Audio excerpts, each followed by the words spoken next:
سنن بہقی کی روایت ہے، حضرت ابو ہریرہ رضی اللہ عنہ روایت کرتے ہیں کہ جناب رسول کریم صلی اللہ علیہ وسلم نے ارشاد فرمایا، تین چیزیں انسان کو تباہ کرتی ہیں، ثلاث منجیات وثلاث مہلکات، تین چیزیں انسان کو کامیاب کرتی ہیں اور تین چیزیں انسان کو تباہ کرتی ہیں۔ کامیاب کرنے والی چیزیں فتقوی اللہ فی السر والعلانیہ والقول بالحق فی الرضا والسخط والقصد فی الغنى والفقر۔ تین چیزیں کیا ہیں جو انسان کو کامیاب کرتی ہیں؟ ہر وقت اللہ کی نافرمانی سے بچنا، ہر وقت ہر حال میں اللہ کی نافرمانی سے بچنا۔ ایک انسان طے کرے کہ میں جس اللہ نے مجھے بنایا ہے اس اللہ کی میں نافرمانی نہیں کروں۔ یہ شخص اللہ کی نافرمانی نہیں کرے گا تو اس سے کوئی جرم نہیں ہوگا، اس سے کوئی نافرمانی نہیں ہوگی۔ پھر نافرمانی کی وجہ سے جو غیر شعوری طور پر دل میں زخم لگتا ہے، غیر شعوری طور پر جو انسان کمزور ہوتا ہے، اس کمزوری سے یہ شخص محفوظ رہے گا۔ دوسرے نمبر پہ فرمایا حق کا ساتھ دینا اور حق بولنا ہر حال میں، کسی کی وجہ سے حق بات کو نہ چھوڑنا، کسی وجہ سے سچ کو نہ چھوڑنا۔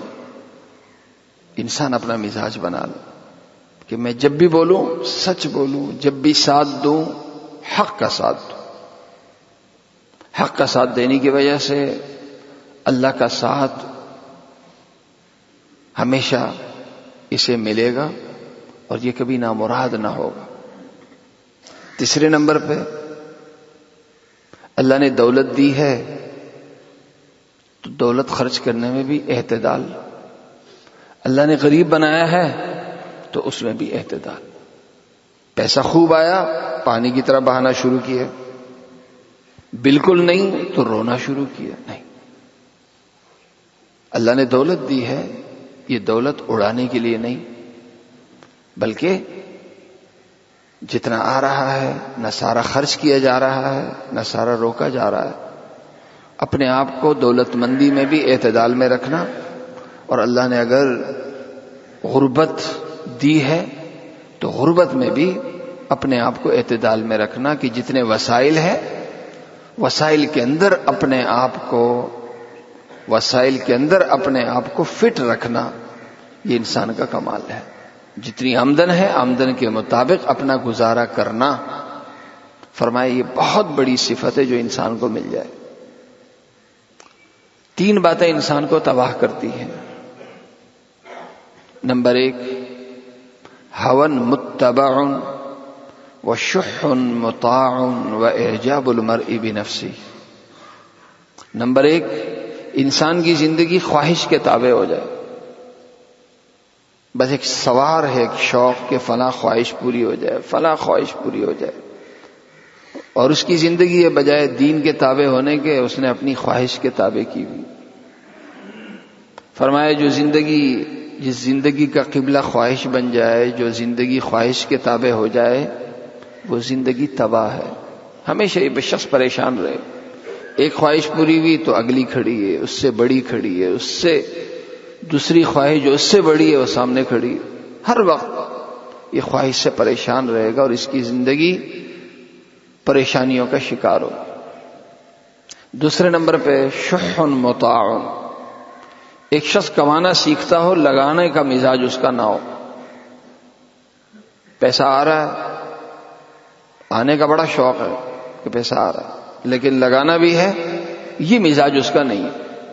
پیسہ جمع کرنا جانتا ہے، لگانا نہیں جانتا. جمع کرنے کا شوق ہے اس کو، لگانے کا نہیں. فرمایا کہ یہ شخص بھی نامراد ہے، پریشان ہے، کہ جو اپنی ضرورتوں پہ، دوسروں کی ضرورتوں پہ خرچ کرنے کا مزاج نہ رکھتا ہو، ایسا شخص بھی تباہ ہے. اور تیسرے نمبر پہ فرمایا اعجاب المرء بنفسہ. ایک انسان کا ذہن بنے کہ میرے برابر کوئی نہیں، میری عقل، میرے تجربے کے برابر کوئی نہیں. جب بھی اسے کوئی مسئلہ آتا ہے تو کسی سے مشورہ کرنے کو بھی ضروری نہیں سمجھتا. کہتے ہیں لوگوں کو کیا آتا، میں ہی ہوں نا، اللہ نے مجھے علم بھی خوب دیا ہے، تجربہ بھی خوب دیا ہے، لوگ مجھ سے پوچھے، میں کیوں پوچھوں. اللہ کے نبی صلی اللہ علیہ وسلم نے فرمایا یہ تینوں باتیں تباہ کن ہیں، لیکن یہ جو آخری بات ہے نا، آخری بات کہ ایک شخص اپنے آپ کو کسی کے مشورے کا محتاج ہی نہ سمجھے، فرمایا سب سے زیادہ تباہ کن انسان کے لیے یہ صفت ہے. اللہ تعالیٰ میری اور آپ کی حفاظت فرمائے.